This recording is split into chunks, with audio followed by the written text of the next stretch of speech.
Hey everybody, it's Jason Blaha here. I'm just sitting here drinking my morning coffee. You guys see that's real coffee? So when the commenter fake sip investigator comes through, we can say those are real coffee, that's real sips. Alright, let's talk about plant protein.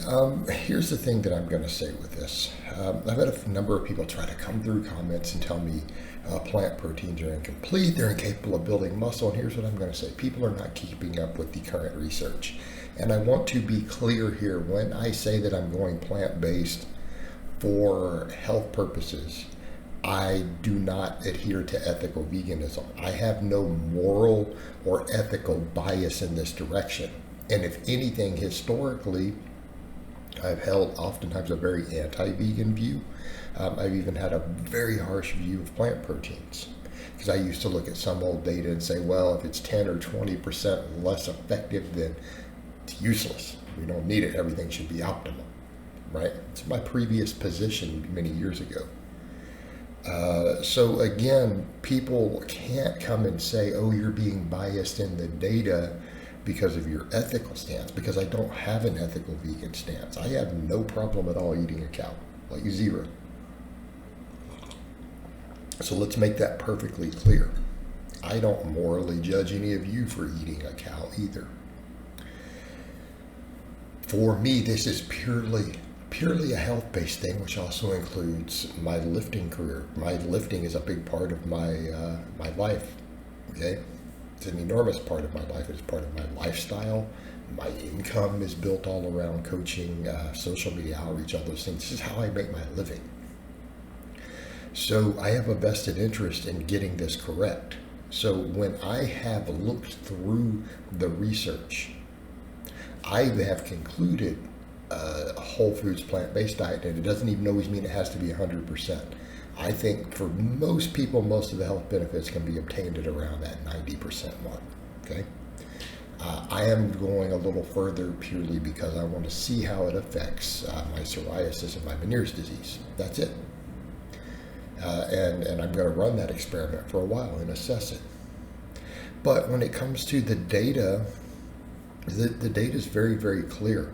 The only research that suggests anything inferior for body composition as the modern research has been one meta-analysis that showed there's a slight bias towards animal protein, although maybe not statistically significant, for people who do not lift weights, one on very high protein diets. But they did note that the ratio or the percentage of lean mass gain was slightly higher also. All right, when that same study has looked at people who lift weights, there is no difference.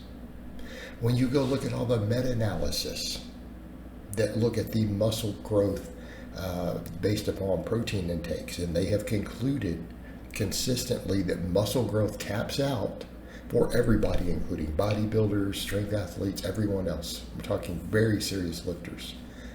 In the lab, it seems to cap out at around 1.5 grams per kilogram of body weight, and it has been noted that protein source is largely irrelevant, meaning whether it was soy, pea, beef, or dairy doesn't seem to be a factor there. That is where the muscle growth starts capping. Interestingly enough, some of the studies that found that it capped lower, it's been speculated maybe that's due to the animal versus plant protein. So here's the thing, guys. For someone like me, my muscle growth is going to cap at around 150 grams of protein, irrespective of the source. Okay, this is what the best research is showing. This is what the best research is showing.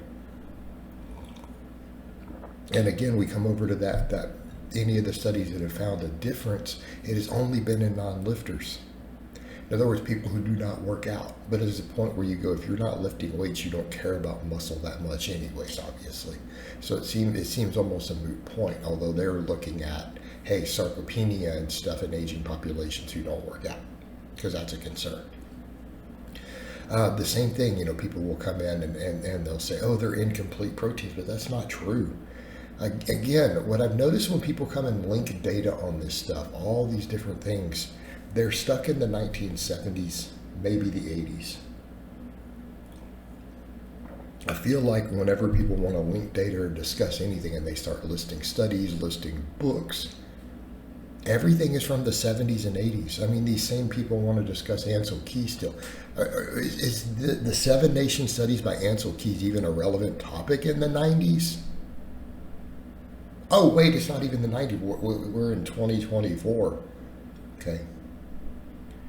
Let me re-ask the question. By the late 90s, was the Ansel Keys study really significant for government or nutrition policies anymore?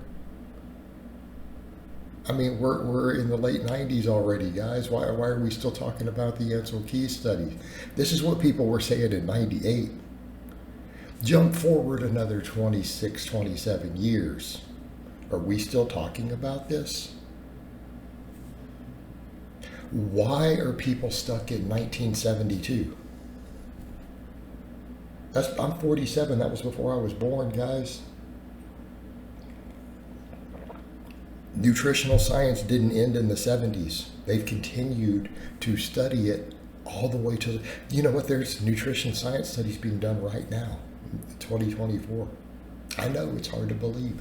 And guess what? We have better food. You know, we have computers now. Yeah, we have these things called computers. You may be watching me on one. I'm recording on one. All right, we have these things called computers.